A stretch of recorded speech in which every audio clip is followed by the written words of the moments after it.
오늘 우리에게 주시는 하나님의 말씀은 마태복음 13장 31절부터 33절입니다. 제가 봉독합니다. 또 비유를 들어 이르시되 천국은 마치 사람이 자기 밭에 갖다 심은 겨자씨 한 알 같으니 이는 모든 씨보다 작은 것이로되 자란 후에는 풀보다 커서 나무가 되매 공중의 새들이 와서 그 가지에 깃들리느니라. 또 비유로 말씀하시되 천국은 마치 여자가 가루 서말 속에 갖다 넣어 전부 부풀게 한 누룩과 같으니라. 아멘. 오늘은 마태복음 13장 31절부터 33절까지의 말씀입니다. 겨자씨와 누룩이라는 제목으로 우리가 함께 말씀을 나누겠습니다. 지난주에 우리는 알곡과 가라지 비유를 우리가 나누었습니다. 세상 속에 그리고 우리가 만나는 만남 속에 가라지가 있지요. 하나님을 회방하는 사람들도 있습니다. 그런데 왜 하나님께서는 그런 회방자들을 그냥 내버려 두시는가 하는 부분에 대한 이야기였습니다. 예수님께서 설명해 주시기를 알곡을 위해서 내버려 두었다라고 말씀을 하셨죠. 그렇다면 우리가 회방자를 생각할 때 또 이런 질문을 하게 되죠. 그러면 왜 하나님께서는 항상 내버려 두시고 일하지 않으시는 건가? 라고 질문할 수 있겠죠. 물론 그런 것은 아닙니다. 때로는 내버려 두시고 때로는 적절한 때에 징계와 처분을 하시기도 합니다. 이런 기준들은 하나님의 택하신 사랑하는 자를 위해 행하시고자 하는 하나님의 시간표를 따르는 거예요. 그것을 위해서 하나님께서 일을 하시고 역사를 하시는 거예요. 우리가 시험을 당할 때가 있습니다. 세상 중에서 또 교회 중에서 사람들 만남 속에서 시험을 당하게 될 때가 있어요. 크고 작은 시험들이 우리에게 언제나 있죠. 우리가 육신을 떠나기 전까지는 그런 것이 언제나 우리에게 있을 겁니다. 이런 시험을 당하는데 하나님께서 시험을 하도록 허락하신다는 거예요. 시험을 당하도록 허락하신다는 거죠. 사람이 감당할 시험 외에는 하나님께서 허락치 않고 또한 시험을 당할 때쯤에는 피할 길을 내신다라고 우리가 이제 고린도서를 통해서 읽었었지요. 시험이라는 것이 분명히 그렇게 전개가 되고 그렇게 진행이 됩니다. 하나님께서 왜 시험을 받도록 내버려 두셨을까요? 그것이 그 사람을 위해서라는 거예요. 그 사람을 위해서. 우리가 시험을 당해야 되는 이유가 있는 겁니다. 시험은 그냥 아무에게나 오는 게 아니에요. 시험은 그냥 잘 믿는 사람인데 그냥 아무에게나 오는 게 아니에요. 시험을 당하는 사람은 시험을 당할 만한 이유가 있어요. 틈이 있어요. 문제가 있는 거예요. 이거를 이제 영적인 부분에 영적인 문제라고 우리가 표현을 해야 돼요. 이제 육신적인 문제가 아니고 영적인 문제예요. 영적인 문제. 그건 뭡니까? 죄와 관련되어 있는 문제고요. 우상과 관련된 문제예요. 시험을 당하는 사람은 죄와 우상 때문에 시험을 당하는 겁니다. 그것을 틈타서 사탄이 공격을 하는 거죠. 그러니 이 죄가 버려지고 우상이 버려지기 전에는 이 시험이라는 것은 쉽게 끝나지 않고 계속되기 쉬운 거예요. 알곡이 있고 가라지가 있어요. 하나님께서 알곡을 위해서 가라지를 내버려 뒀다라고 예수님께서 말씀을 하세요. 가라지가 있어야 되는 이유가 있어요. 알곡이 더 거룩해지기 위해서예요. 우리에게 시험이 오고 시험이 있는 이유가 있어요. 우리가 더 거룩해지고 주님과 더 가까워지고 죄를 버리게 되고 우리가 천국의 생활을 누리게 하기 위해서는 가라지가 있어야 되는 거예요. 그러한 필요 때문이죠. 그리고 그러한 필요가 다 됐을 때 이제 가라지는 모아서 불에 던져버리는 거예요. 우리가 이것을 이해해야 할 겁니다. 하나님께서 왜 나에게 이 시험을 허락하셨을까? 왜 하나님께서 이 시험을 나에게 주도록 하셨을까? 그렇다면 그 시험을 두고 우리가 하나님 앞에 더 나아갈 수 있는 기회가 되도록 해야 되는 거예요. 오늘 본문은요, 알곡과 가라지 비유, 그리고 그 해설 사이에 놓여 있는 그런 비유입니다. 지난주에 우리가 간략하게 이야기를 했었습니다. 오늘은 조금 더 자세히 이야기를 나눌까 합니다.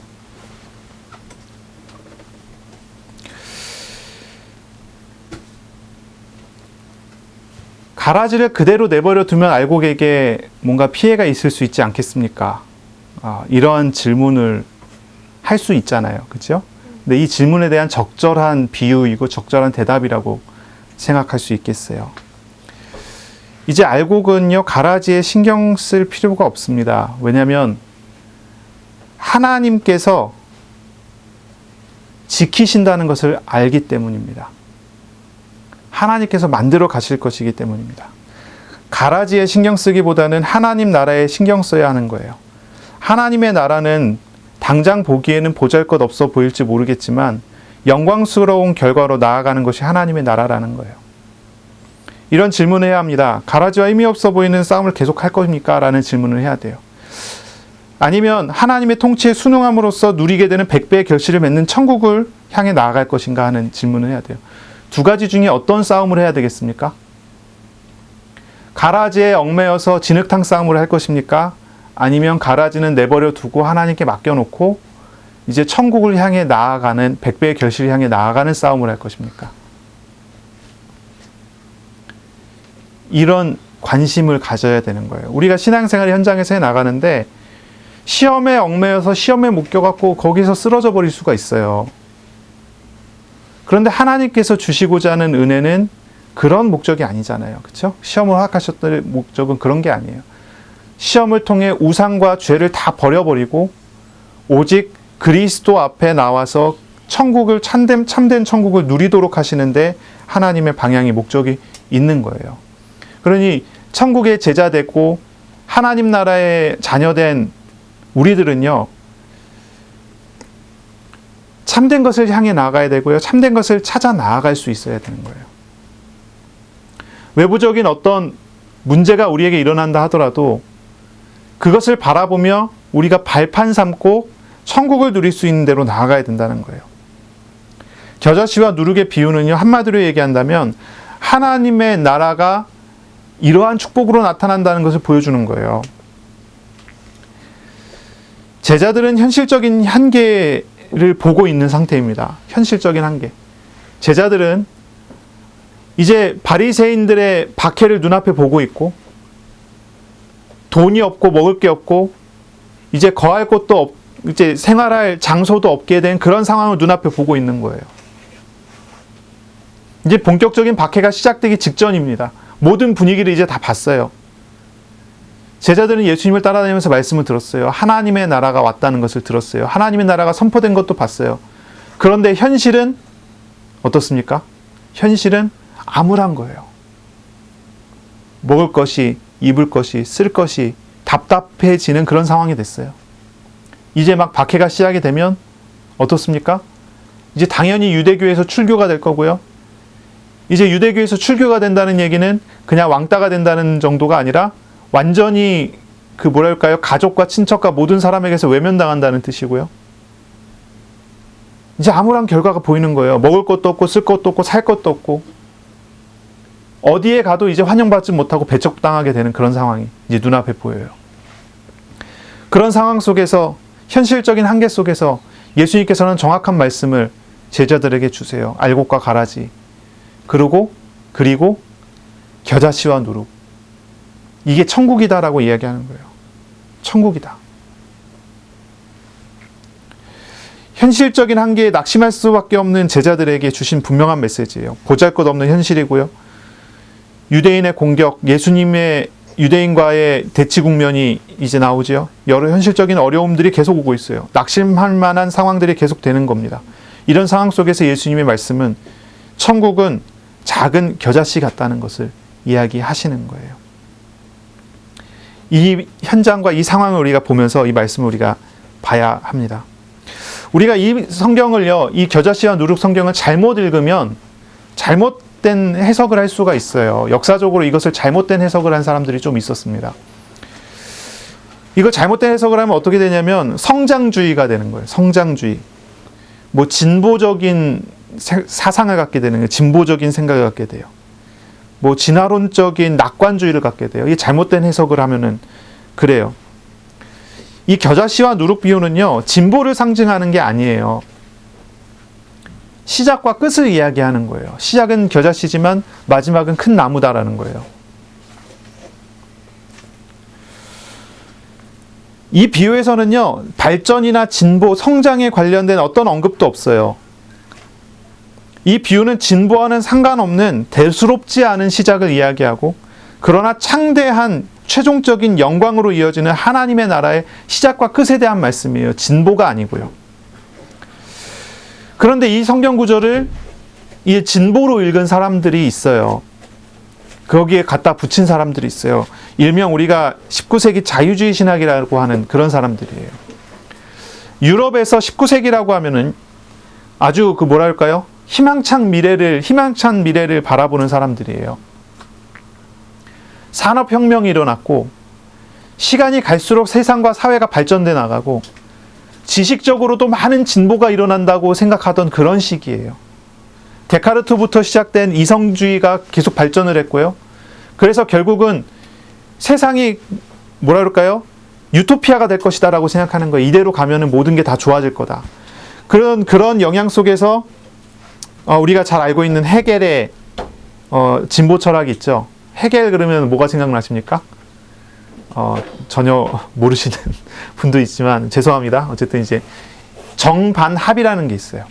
정반합.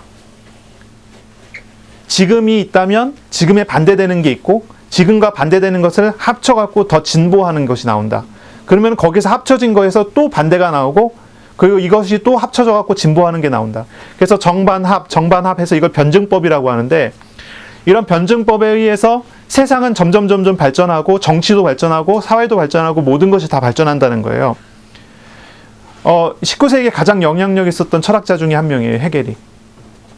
이 헤겔의 영향 속에서 공산주의도 나왔고요. 헤겔의 영향 속에서 많은 사상들이 나왔어요.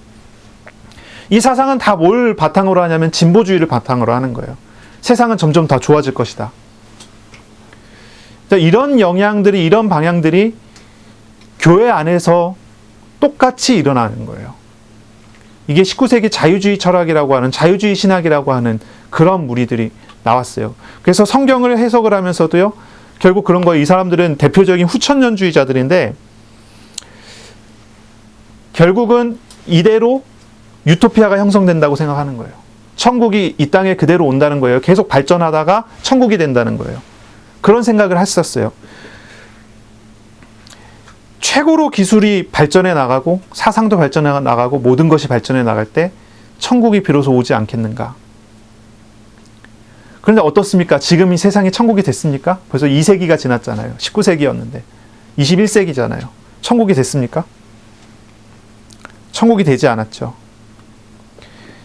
최고로 기술이 발전된 지금, 낙관주의가 최고조로 당했을 때 천국이 오지 않았어요. 이 낙관주의는 언제 무너지냐면, 이 이성주의가 언제 무너지냐면, 세계 1차 세계대전, 세계 2차 세계대전이 일어났을 때요. 그때 낙관주의가 다 무너져요. 그때 현실을 바라보게 되고, 그때 사람들이 깨닫게 됐어요. 인간이 죄인이구나. 사람 안에는 죄가 있구나. 이게 우상이고, 이게 인간이 처한 비참이구나. 신학이 많이 바뀌었어요. 물론 이런 이성주의의 어떤 영향을 다 떨쳐버릴 수는 없었기 때문에, 이 이성주의의 영향 속에서 성경으로 돌아가지는 못하고 애매한 위치에 세워지는 그런 신학들이 나오기 시작했죠. 칼바르트 신학 같은 것들이 막 나와요.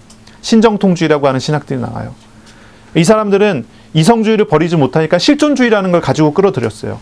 실존주의는 뭐냐면 머리로 이해되지 않지만 그게 사실이라는 거예요. 자기가 그것을 받아들인다는 거예요. 성경을 내가 받아들이는데, 이게 성경이 나에게 맞는데 이성적으로 옳고 틀림이 무슨 상관이 있느냐라고 하는 식으로 나왔어요.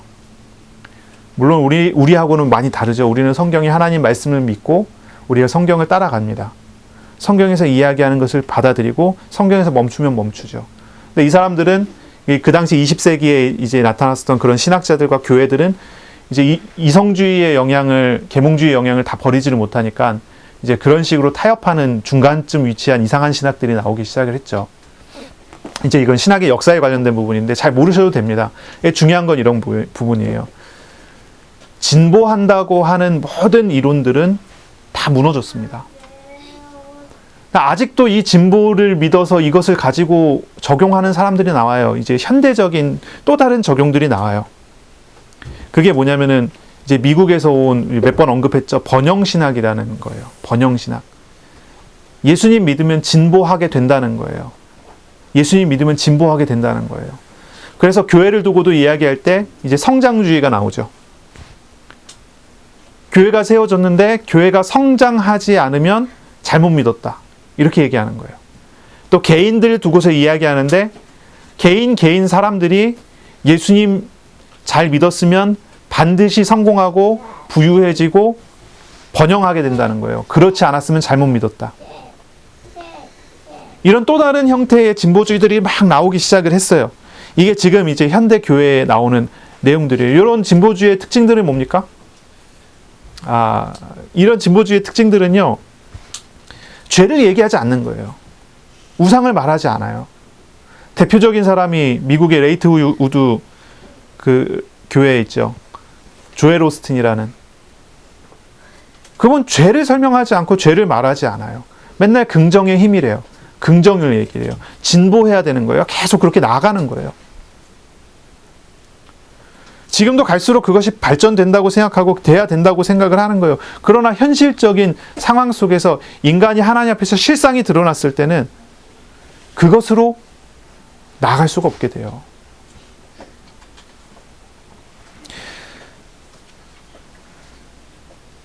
이 진보사관의 특징은 그래요. 인간의 물질적인 것과 정신적인 것과 모든 것이 점점 더 발전해 나간다는 거.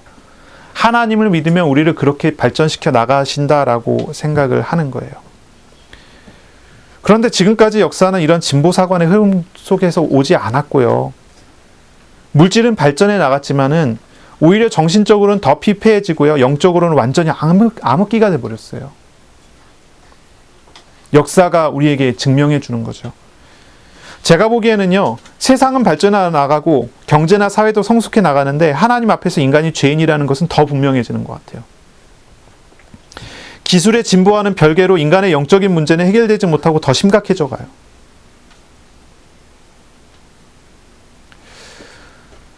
성경은 진보를 가르치지 않아요. 분명히 진보를 가르치지 않습니다. 저는 성경을 읽으면서요, 그런 구조를 본 적이 없어요.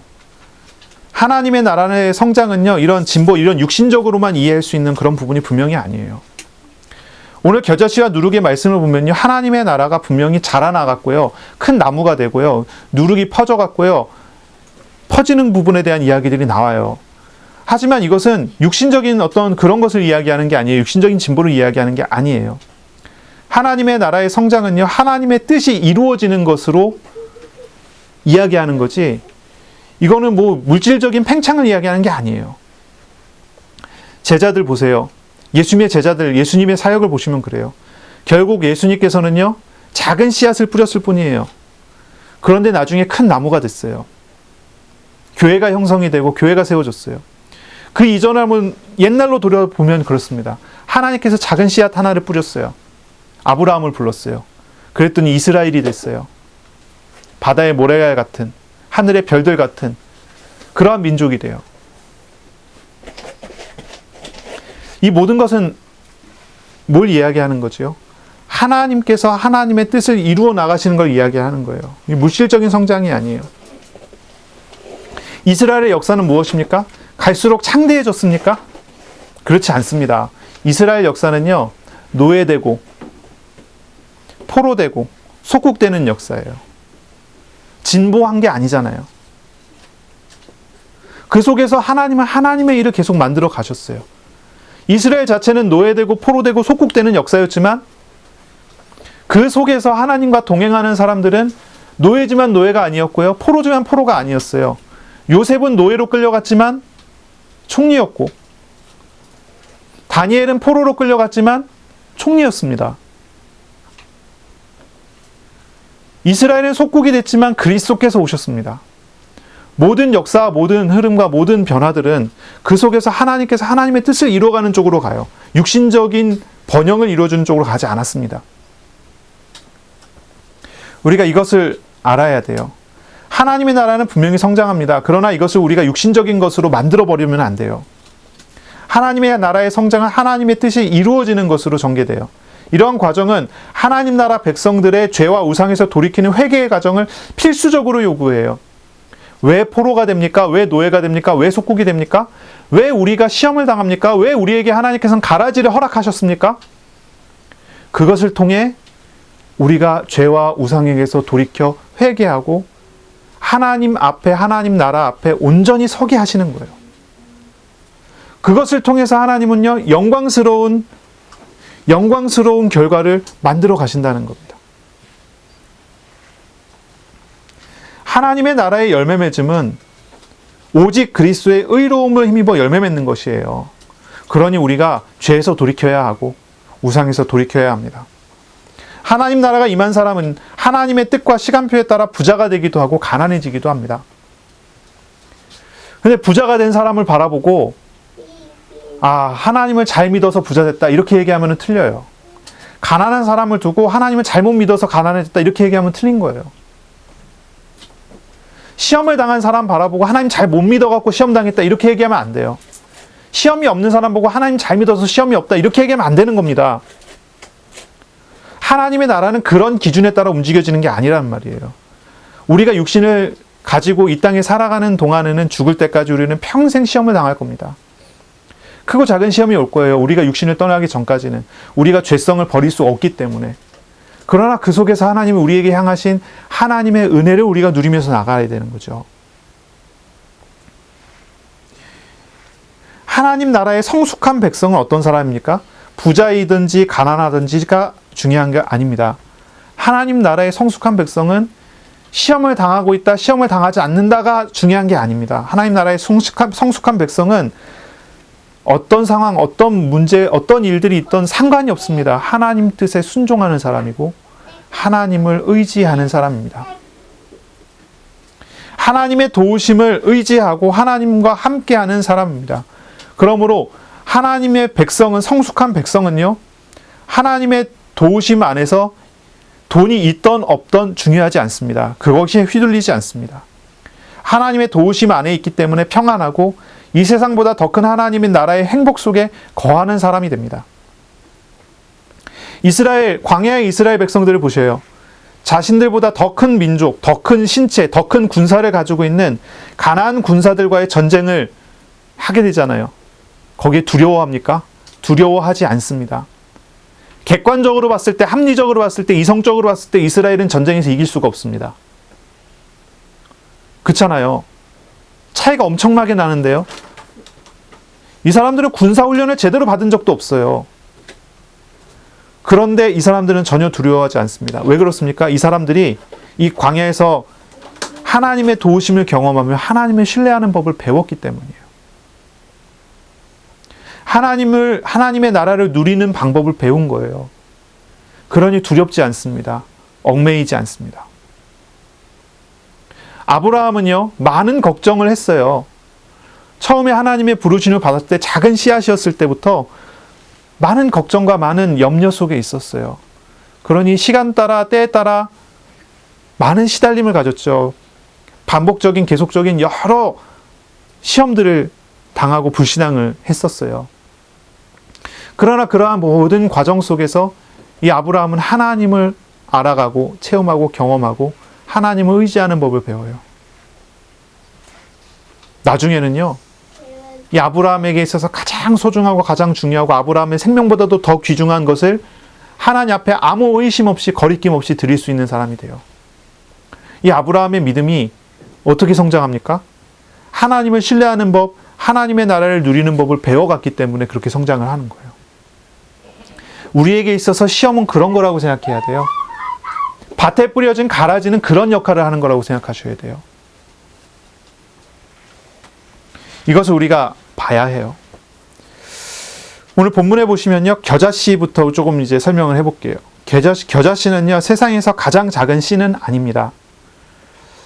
하지만 이 설교를 듣고 있는 사람들에게 있어서는 가장 작은 씨라고 알려져 있는 것입니다. 당시 팔레스타인 지역에서 찾을 수 있는 가장 작은 씨앗 중에 하나가 이 겨자씨였을 겁니다.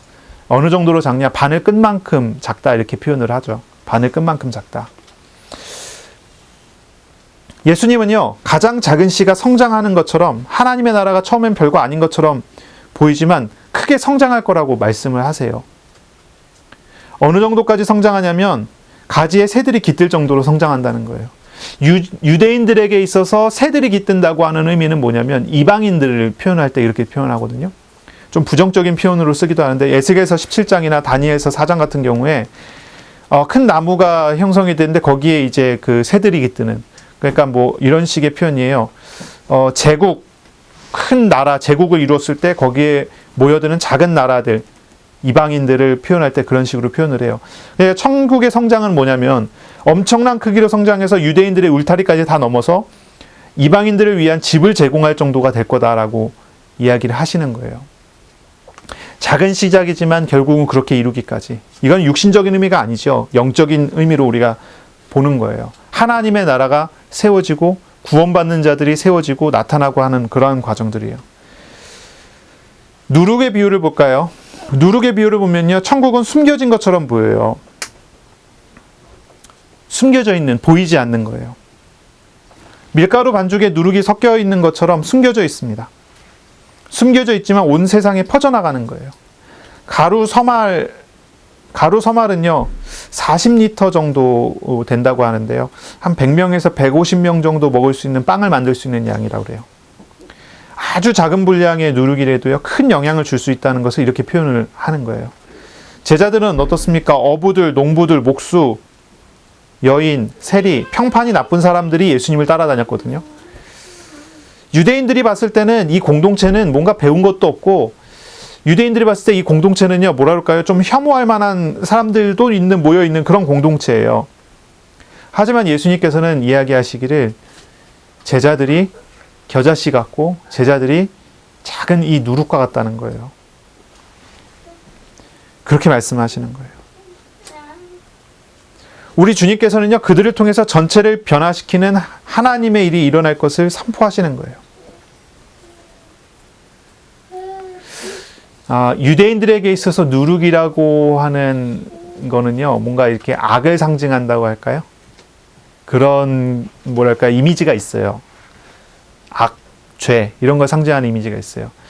무교병을 먹잖아요. 무교병. 이 무교절에, 6월절에 이 무교병을 먹는데 누룩을 넣지 않는 빵을 이야기하잖아요. 그게 죄 없음을 상징한다고 해야 될까요? 이제 그런 식의 어떤 이미지가 있는 거예요. 그러니까 누룩은 뭔가 죄, 악, 뭐 이런 것들을 상징한다고 이렇게 표현이 돼요. 근데 예수님께서 왜 누룩이라고 이런 비유를 들으셨을까요? 왜 누룩을 표현을 했을까요? 죄가 퍼지는 게 이런 누룩과 같다. 그런데 하나님의 나라가 퍼지는 것은 죄가 퍼지는 것 같다. 그런 생각을 우리에게, 제자들에게 가르치시는 것 같아요. 그러니까요, 이건 뭐야, 죄하고 비교하는 게 아니라요, 이 천국은요, 눈에 보이지 않지만 쫙 퍼져 있는 누룩과 같이 숨겨져 있고 가려져 있고 보이지 않는데 퍼져가는 영향력을 설명을 하는 거죠. 유대인들은요, 제자들을 누룩처럼 생각했던 것 같아요. 예수님의 제자들을 누룩처럼 생각했던 것 같아요. 그래서 박멸해야 된다고 생각하는 유대인들도 있었어요. 하지만 이 복음은 정말로 누룩처럼 퍼지죠. 막아도 막을 수 없는 것입니다. 오늘 본문에 나눈 이 겨자씨와 누룩의 비유를 우리가 잘 생각해 봐야 돼요. 예수님의 왕국은요, 왜 이렇게 보잘것없고 숨겨져 있는가에 대한 이야기예요. 왜 하나님의 나라는 보잘것없어 보이고 숨겨져 있는 것처럼 보일까요? 하지만 복음은 그렇게 연약한 것이 아닙니다. 하나님의 일하심은 연약한 사람을 위해 행하시기에 그렇게 보이는 것뿐이지 하나님 나라가 그렇게 연약한 게 아니에요. 왜 겨자씨에 비교합니까? 하나님의 나라를요? 왜냐하면 겨자씨 같은 사람들에게 주시는 선물이기 때문에 겨자씨와 비교가 되는 거지, 하나님 나라가 정말 겨자씨처럼 작은 건 아니라는 거예요. 영광스러운 하나님의 나라가 아주 작은 사람들에게 임하였어요. 그리고 이 일은 하나님이 하시는 일이에요. 이 겨자씨처럼 작은 것이 뿌려졌지만 이것이 자라나면 누구도 막을 수 없고, 원수가 가라지를 뿌려도 어떤 회방이 일어나도 막을 수 없는 일이 돼버려요. 이것을 보셔야 돼요. 우리가 신앙생활을 쭉 해나가는데 우리에게 여러 가지 걸림돌이 있을 수가 있어요. 여러 가지 걸림돌이 있을 수 있어요.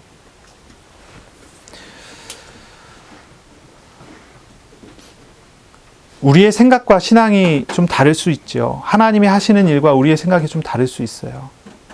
우리는 뭔가 온전하고 완전한 것을 향해 가기를 원하는데 하나님은 우리에게 온전함과 완전함을 주시지 않는단 말이죠. 우리는 완전하고 뭐랄까요? 다툼이 없고 괴로움이 없는 가정을 요구하는데 우리의 가정은 그렇지 않다는 거예요. 우리의 가정은 다툼도 있고 갈등도 있고 문제도 있는 가정들이라는 거예요.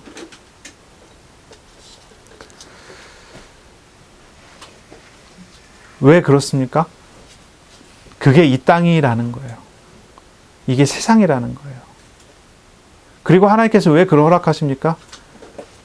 그렇게 되어 우리가 하나님 안에서 온전해져 갈 수 있는 길이라는 거예요. 이렇게 되어야 된다는 거예요. 그런 이 말씀을 우리가 잘 봐야 합니다. 이 말씀을 잘 묵상해야 합니다. 하나님의 나라는 겨자씨와 같고 누룩과 같아서 새들이 깃들 만한 큰 나무가 되고 온통 퍼져서 많은 양의 빵을 만들어낼 수 있는 그런 누룩이 되는 거죠. 우리가 지금 신앙생활을 해나가는데 우리의 미래가 어떨까요? 우리 앞에 우리의 길이 어떻게 나타날까요? 뭔가 이렇게 많은 성공이 우리 앞에 기다리고 있을까요? 무엇이 우리 앞을 기다리고 있을까요? 뭔가 부요한 것이 우리 앞을 기다리고 있을까요? 부자가 될까요? 우리 교회 앞은 어떻게 진행이 되겠습니까? 교회가 막 성장하고 사람들이 많이 모이고 이렇게 나올까요? 이건 이제 아까 얘기했던 성장주의란 말이에요. 천국을 거기다 갖다 비유하면요, 잘못된 이해가 돼요. 맞지 않아요. 우리의 미래를 바라볼 때 육신적인 것과 맞춰갖고 생각할 수가 없어요. 그렇게 하면 안 돼요. 많은 것이 있든지 많은 것이 없든지 부자가 되든지 부자가 되지 않든지 하나님 나라는 그것과는 별개예요. 우리가 원하는 어떤 소원, 내가 이렇게 되겠다, 되지 않겠다고 하는 어떤 그런 생각들, 그리고 내가 이렇게 됐으면 좋겠다고 생각하는 어떤 육신적인 욕심들, 그런 것과는 별개예요. 맞지 않아요. 하나님께서 우리의 미래에 이루어주시는 하나님의 열매는 결국 이 큰 나무가 상징하는 건 뭐냐? 큰 나무가 상징하는 것은 우리가 번영한다는 게 아니라, 우리가 잘 된다는 게 아니라, 나에게 하나님께서 함께 하시는 온전한 뜻이 하나님께서 이루신다는 거예요. 나의 삶에. 결국은 이루어 가신다는 거예요. 그걸 말하는 거예요. 하나님께서 나에게 향한 하나님의 계획과 목적이 있거든요. 그 계획과 목적이 결국은 하나님께서 그 계획과 목적을 이루어 주신다는 것을 말하는 것이지, 이걸 다르게 이해하고 다르게 접근하면 안 돼요. 부자가 되던 부자가 되지 않던 하나님과 함께하는 사람은 하나님의 나라를 누리는 사람입니다. 그렇죠?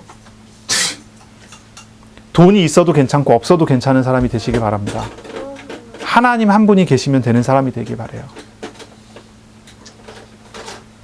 그게 우리가 이 세상 속에서 천국을 누리는 비밀이에요.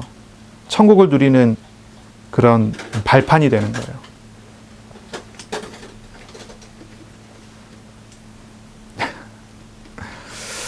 교회에서는 부자가 되십시오. 하나님께서 부유하게 해주실 것입니다. 이렇게 설교를 해야지 다들 은혜를 받는다고 그러는데, 우리가 성경을 바르게 봐야죠. 돈이 우상이 되어 있는 사람에게 돈이 오면 그건 천국이 아니라 지옥이 돼요. 돈에 묶여서 끌려다녀요. 우상에 의해서 결국은 어떻게 됩니까? 공격당하는 거죠. 실상을 바로 보고 실제를 바라보고 하나님 앞에서 세워져 나아가는 그런 믿음, 그런 실제를 가져야 돼요. 그러니 제자들이나 저와 여러분도 우리들이 행할 일은 무엇입니까? 주님 뜻을 알아가고 주님을 알아가고 죄와 우상을 버려가고 믿고 순종하면서 따라가는 것입니다. 주님의 일을 회방할 만한 죄와 우상을 버리고 회개하며 따라가는 것입니다. 우리가 행해야 될 것은 그것입니다. 열매 맺는 것은 주님께서 우리 가운데 행하실 것이고 인도하시는 것도 하나님이 행하시는 일이니 우리는 주님의 말씀을 믿고 따라가다 보면 주님께서 우리의 삶에 열매 맺어주시고 우리에게 은혜 주시고 우리에게 놀라운 응답을 부어주실 것입니다. 말씀을 정말로 묵상하시길 바랍니다. 말씀하시는 하나님을 구하고 찾고 주님과 동행하는 삶을 사세요. 말씀하시는 하나님께서 우리를 말씀하시는 대로 어떻게 이끌어 가시는지를 알아가고 주님께 순종하는 삶을 살아가는 겁니다. 그런 은혜를 누리시기를 바랍니다. 아멘. 가라지가 우리를 어떻게 방해하려고 해도, 어떤 시험이 우리에게 와서 우리를 시험 주고 이끌고 가려고 해도, 우리의 삶에 우리의 가정에 어떠한 문제, 어떤 갈등들이 일어난다고 해도 우리를 붙드시고 우리 안에 함께 하시고 우리를 인도하시는 하나님은 결국 겨자씨를 나무가 되게 하시기까지 우리를 결국 하나님의 뜻을 이루는 대로 이끌어 가실 줄로 믿습니다. 그러니 하나님을 바라보는 믿음을 가져야 돼요. 시험을 두고 시험에 붙잡혀서 시험에 얽매여서 걱정하고 고민하고 휘둘리는 것이 아니라 하나님을 바라보는 믿음을 가져야 돼요. 결국은 하나님께서 우리의 사정을 잘 아시기 때문에 사랑하시는 하나님께서 사랑하시는 그 뜻대로 가장 좋은 문과 길의 과정 속에 우리를 서게 하실 거예요. 가장 좋은 문으로 들어가게 하시고 가장 좋은 길로 우리를 이끌어 가실 겁니다. 하나님께서 우리 가운데 행하실 놀라운 일들을 소망하시기를 바랍니다. 기도하겠습니다. 하나님께 감사합니다. 오늘도 우리에게 말씀하심으로 우리가 주님의 나라, 하나님의 나라 소망하며 인도받게 하시니 감사합니다. 이 세상에서의 번영이 아니라 주님의 뜻을 이루는 참된 열매 맺어가는 우리 성도님들, 우리 교회에 되게 하여 주옵소서. 여러 갈등 속에 고민 속에 있는 사람도 있습니다. 주님 함께함을 드러내 알게 하시고 주님께서 행하시는 은혜 속에 모든 것들이 온전하게 풀어지는 경험들을 우리 가운데 허락하여 주옵소서. 뜻하시고 계획하신 하나님의 목적에 따라 우리가 바르게 열매 맺어가는 발판 되도록 은혜 내려 주옵소서. 모든 것이 주님 안에 있는 줄로 믿습니다. 감사하며 예수님의 이름으로 기도합니다. 아멘.